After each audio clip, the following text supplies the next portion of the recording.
Trump உடைய எய்டா இருக்கக்கூடிய, அதாவது ஒரு அட்வைசர்னு சொல்லலாம். அவர் பேர் என்னன்னா பீட்டர் நவாரோ அப்படின்றவர். அவர் என்ன சொல்லிட்டாருன்னா அப்படின்னா, அதாவது இந்தியாவில் இருக்கக்கூடிய பிராமின்ஸ் இருக்காங்க பார்த்தீங்களா, அவங்க தான் வந்து பெனிஃபிட் ஆகுறாங்க.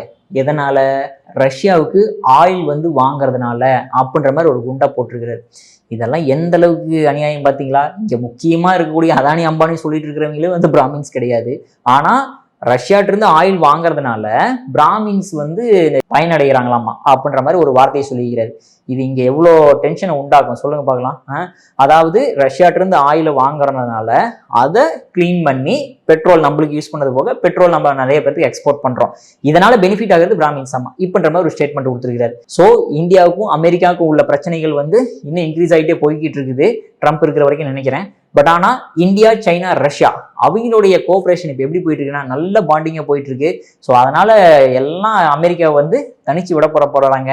ட்ரம்ப் கடைசியில் என்ன நிற்க போறாருன்னு யாருக்குமே தெரியாது. இந்த மாதிரி பல விஷயங்களை இளைய பாரதம் சேனல் வழியாக கண்டு மகிழுங்கள். நன்றி, வணக்கம்.